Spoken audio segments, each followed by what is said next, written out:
सत्ताय नमः। गायत्री महाविज्ञान प्रथम भाग। लेखक वेदमूर्ति तपोनिष्ठ पंडित श्री राम शर्मा आचार्य। आइए पढ़ते हैं, सुनते हैं और समझने का प्रयास करते हैं। गायत्री मंत्र हमारे साथ साथ। ओम भूर्भुवः स्वाहा तत्सवितुर्वरेण्यं भर्गो देवस्य धीमहि धियो यो नः प्रचोदयात्। गायत्री महाविज्ञान वेद माता गायत्री की उत्पत्ति। वेद कहते हैं ज्ञान को। ज्ञान के 4 भेद हैं, ऋक, यजु, साम और अथर्व।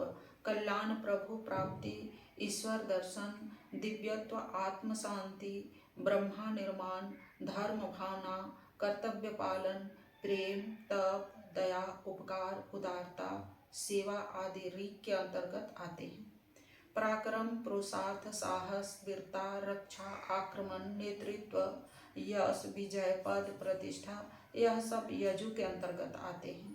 क्रीड़ा, विनोद, मनोरंजन, संगीत, कला, साहित्य, स्पर्श, इंद्रियों के स्थूल भोग तथा उन भोगों का चिंतन, प्रिय कल्पना, खेल, गतिशीलता, रुचि, तृप्ति आदि को साम के अंतर्गत लिया जाता है। धन, वैभव, वस्तु का संग्रह, शास्त्र, औषधि, अन्न, वस्तु, धातु, गृह, वाहन आदि सुख साधनों की सामग्रियां अथर्व की परिधि में आती है।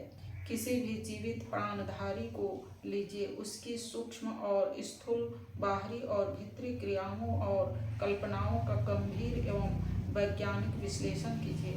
प्रतीत होगा कि इन्हीं 4 क्षेत्रों के अंतर्गत उसकी समस्त चेतना परिभ्रमण कर रही है। पहला ऋक कल्याण, दूसरा यज पौरुष, तीसरा साम क्रीड़ा, चौथा अथर्व अर्थ। इन 4 दिशाओं के अतिरिक्त प्राणियों की ज्ञान धारा और किसी ओर प्रवाहित नहीं होती। ऋक को धर्म, यजु को मोक्ष, साम को काम, अथर्व को अर्थ भी कहा जाता है। यही 4 ब्रह्मा जी के मुख हैं। ब्रह्मा को चतुर्मुख इसलिए कहा गया है कि वे एक मुख होते हुए भी 4 प्रकार की ज्ञान धारा का निष्क्रमण करते हैं। वेद शब्द का अर्थ है ज्ञान। इस प्रकार वह एक है, परंतु एक होते हुए भी वह प्राणियों के अंतःकरण में 4 प्रकार का दिखाई देता है। इसलिए एक वेद को सुविधा के ऊपर 4 भागों में विभक्त कर दिया गया है। भगवान विष्णु की 4 भुजाएं भी यही है। इन 4 विभागों को स्वेच्छापूर्वक करने के लिए 4 आश्रम और 4 वर्णों की व्यवस्था की गई है। बालक क्रीड़ावस्था में, वानप्रस्थ पौरुष अवस्था में और सन्यासी कल्याण अवस्था में रहता है। ब्राह्मण ऋक है, क्षत्रिय यजु है, वैश्य अथर्व है, साम शूद्र है। इस प्रकार यह चतुर्विधि विभागीकरण हुआ।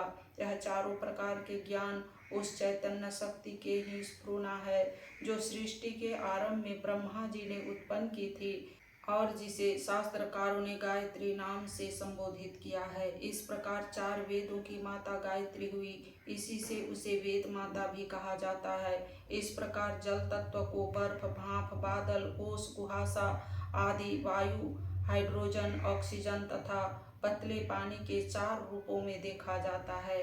जिस प्रकार अग्नि तत्व को ज्वलन, गर्मी, प्रकाश तथा गति के रूप में देखा जाता है, उसी प्रकार एक ज्ञान गायत्री के 4 वेदों के 4 रूपों में दर्शन होते हैं। गायत्री माता है तो 4 वेद इसके पुत्र हैं। यह तो हुआ सूक्ष्म गायत्री का सूक्ष्म वेद माता का स्वरूप। अब उसके स्थूल रूप पर विचार करेंगे। ब्रह्मा ने 4 वेदों की रचना से पूर्व 24 अक्षर वाले गायत्री मंत्र की रचना की।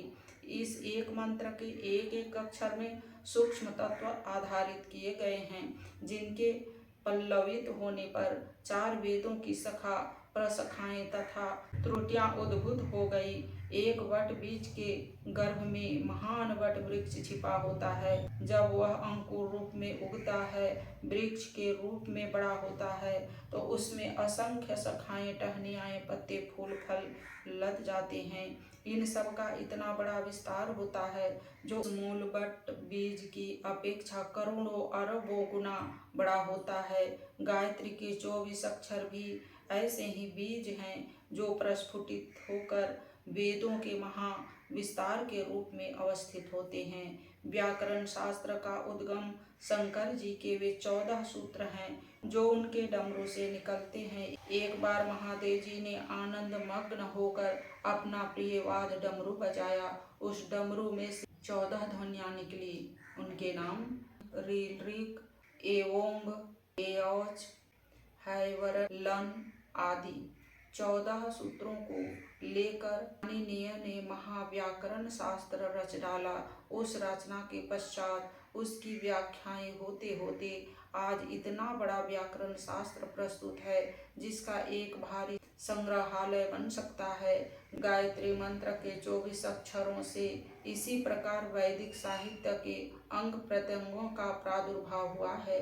गायत्री सूत्र हैं तो वैदिक ऋचाएं उनकी विस्तृत व्याख्या है। ब्रह्मा की स्फुरना से गायत्री प्रादुर्भाव। अनादि परमात्मा तत्व ने ब्रह्मा से यह सब कुछ उत्पन्न किया। सृष्टि उत्पन्न करने का विचार उठते ही ब्रह्मा में एक स्फुरना उत्पन्न हुई जिसका नाम है शक्ति के द्वारा 2 प्रकार की सृष्टि, एक जड़ दूसरी चैतन्य।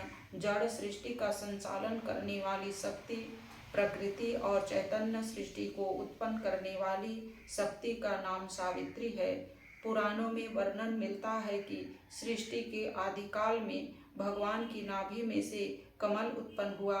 कमल के पुष्प में से ब्रह्मा हुए, ब्रह्मा से सावित्री हुई, सावित्री और ब्रह्मा के संयोग से चारों वेद उत्पन्न हुए। वेद से समस्त प्रकार के ज्ञानों का उद्भव हुआ।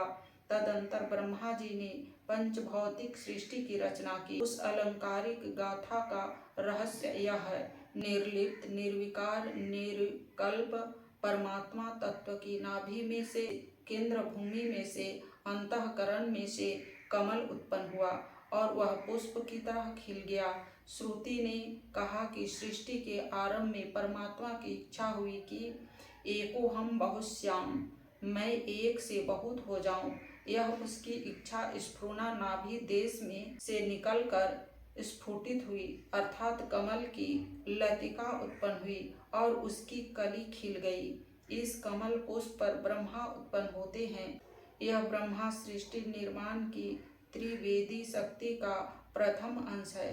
आगे चलकर यह त्रिवेदी शक्ति उत्पत्ति, स्थिति और नाश का कार्य करती हुई ब्रह्मा विष्णु महेश के रूप में दृष्टिगोचर होगी। आरंभ में कमल के पुष्प पर केवल ब्रह्मा जी प्रकट होते हैं क्योंकि सर्वप्रथम उत्पन्न करने वाली शक्ति की आवश्यकता हुई। अब ब्रह्मा जी का कार्य आरंभ होता है।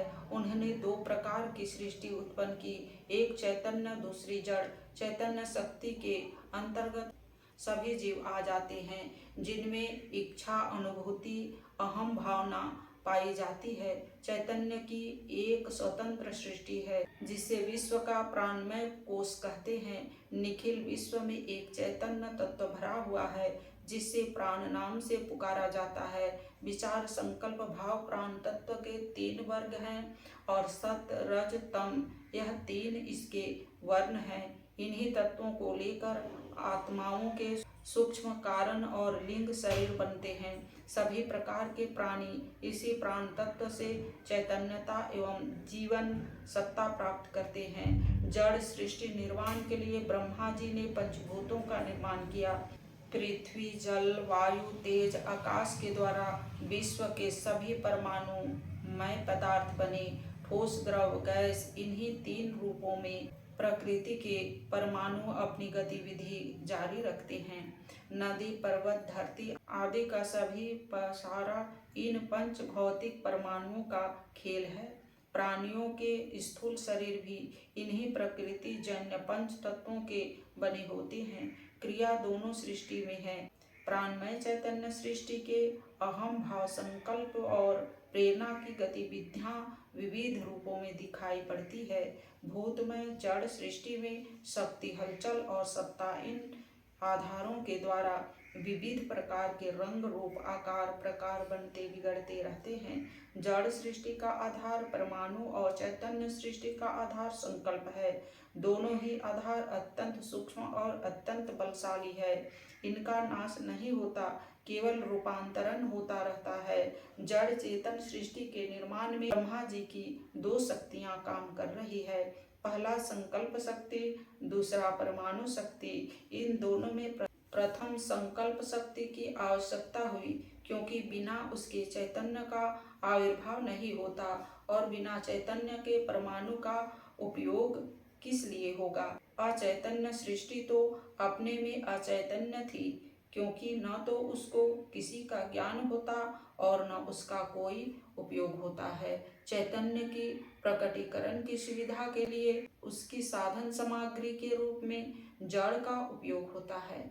अस्तु आरंभ में ब्रह्मा जी ने चैतन्य बनाया, ज्ञान के संकल्प का आविष्कार किया। पौराणिक भाषा में यह कहिए कि सर्वप्रथम वेदों का उद्घाटन हुआ। पुराणों में वर्णन मिलता है कि ब्रह्मा के शरीर से एक सर्वांग सुंदरी तरुणी उत्पन्न हुई। यह उनके अंग से उत्पन्न होने के कारण उनकी पुत्री हुई। इसी तरुणी की सहायता से उन्होंने अपना सृष्टि निर्माण कार्य जारी रखा। इसके पश्चात उस अकेली रूपवती युवती को देखकर उनका मन विचलित हो गया और उन्होंने उसे पत्नी के रूप में रमण किया। इस मैथुन से मैथुनी संयोजक परमाणुमय पंचभौतिक सृष्टि उत्पन्न हुई। कथा के अलंकारिक रूप को, रहस्य पहेली को न समझकर कोई व्यक्ति अपने मन में प्राचीन तत्वों को उथली और अश्रद्धा की दृष्टि से देखते हैं।